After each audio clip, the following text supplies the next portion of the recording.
बिस्मिल्लाहिर्रहमानिर्रहीम। अस्सलाम वालेकुम friends, welcome back to my YouTube cooking channel MM cooking food secrets. आज आपके साथ मम्मा शेयर करने जा रही है रमज़ान स्पेशल कराची की फेमस चना चाट, जिसे बनाना बहुत ही आसान है।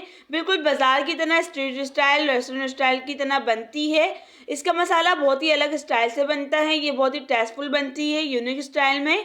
चलिए रेसिपी जानते हैं। अगर आपको ये रेसिपी पसंद आए तो प्लीज़ लाइक कमेंट शेयर ज़रूर कर दिएगा। इसी तरीके की रेसिपीज जानने के लिए चैनल को सब्सक्राइब, बेल आइकन को प्रेस भी करना मत भूलिएगा। जज़ाकल्लाह।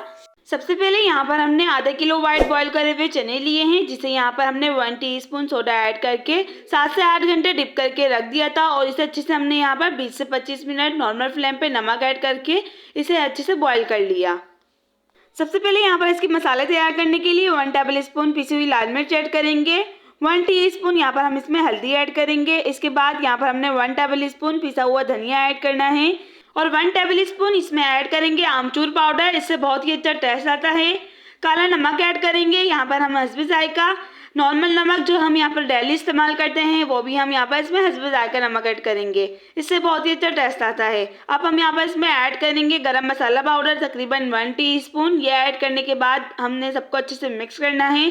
मिक्स करने के बाद इसमें हमने पानी ऐड करके मसालों का अच्छे से पेस्ट बना लेना है। इस तरीके से ये मसाला बहुत ही अलग स्टाइल से बनता है। इस तरीके से आपने बना के इसे ज़रूर ट्राई करना है और कमेंट्स बॉक्स में लाजमी बताना है। इस तरीके से आपके छोले बहुत ही चटपटे मसालेदार बनते हैं। इस तरीके से यहाँ पर हमारा पेस्ट जो है छोलों का वो बन के रेडी है। अब हम यहाँ पर इसके छोले बनाएंगे।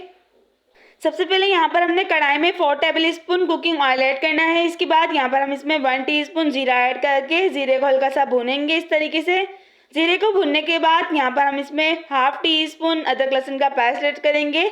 इसे यहाँ पर हमने हल्का सा भूनना है। इसके बाद यहाँ पर हमने जो मसालों का पेस्ट बना के रखा था वो ऐड करेंगे। इसे ऐड करने के बाद यहाँ पर हमने थोड़ा सा छोलों का पानी ऐड करके दोबारा अच्छे से मिक्स करके इसे ऐड करना है।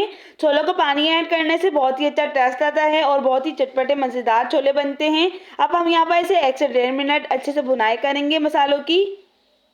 मसालों की यहाँ पर अच्छे से बुनाई हो चुकी है। अब हम यहाँ पर इसमें छोले ऐड करेंगे जो हमने यहाँ पर बॉईल करके रखे थे। सभी छोलों को ऐड करने के बाद इसे हमने यहाँ पर अच्छे से मिक्स करना है इस तरीके से। और यहाँ पर हमने तकरीबन इसे 2 से 3 मिनट अच्छे से बुनाई करनी है, जब तक इसके मसाले अच्छे से कोट नहीं हो जाते छोलों पर। इस तरीके से हम यहाँ पर इसकी बुनाई करेंगे। यहाँ पर हमारे जो छोले हैं वो अच्छे से भुन चुके हैं। इस तरीके से आपने सभी मसालों और छोलों की कोटिंग करनी है अच्छे से भुनाई कर। अब हम यहाँ पर इसमें वेजिटेबल्स ऐड करेंगे, जिसमें यहाँ पर हमने एक मीडियम साइज़ की प्याज ली थी, उसे यहाँ पर हमने बारीक बारीक चॉप कर लिया था। और इसमें ऐड करेंगे टमाटर, जिसे यहाँ पर हमने एक मीडियम साइज़ का लिया था और इसे बारीक बारीक चॉप कर लिया। अब हम यहाँ पर इसमें ऐड करेंगे 3 से 4 अदद हरी मिर्चें, इस तरीके से बारीक बारीक चॉप कर ऐड करेंगे।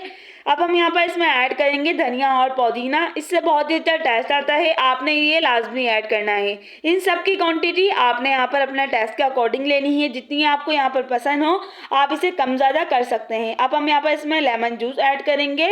लेमन जूस तकरीबन 2 टेबल स्पून है। ये ऐड करने से बहुत ही अच्छा टेस्ट आता है। इसे ऐड करने के बाद अब हम यहाँ पर हम सभी को अच्छे से मिक्स कर लेंगे और इसे आप लोग बना के एक बार ज़रूर ट्राई करिएगा। कमेंट्स बॉक्स में लाजमी बताइएगा आपको ये रेसिपी कैसी लगी। ये इतनी टेस्टफुल बनती है, अगर आप इसे एक बार खाएंगे तो बार बार बनाएंगे। आप इसे इफ्तारी के टाइम इजीली बना सकते हैं। यहाँ पर हमारी चना चाट जो है वो अच्छे से बन के रेडी है। अब हम यहाँ पर इसे डिश आउट करेंगे, आपको सर्व करके दिखाएंगे। लुक वाइज भी कितनी टेस्टफुल बनी है और ये बहुत ही चटपटी मसालेदार बनी है। चलिए अब हम यहाँ पर इसे डिश आउट करते हैं। यहाँ पर हमारी चटपटी चना चाट जो है वो बन के रेडी है। आप लोग ने इस तरीके से बना के इसे ज़रूर ट्राई करना है। अगर आपको ये रेसिपी पसंद आए तो please like comment share, channel को सब्सक्राइब, बेल आइकन को प्रेस करना मत भूलिएगा। और अपनी फैमिली फ्रेंड्स के साथ इसे ज़रूर शेयर करिएगा ताकि वो भी इफ्तारी के टाइम इजीली इसे बना सकें। जज़ाकल्लाह।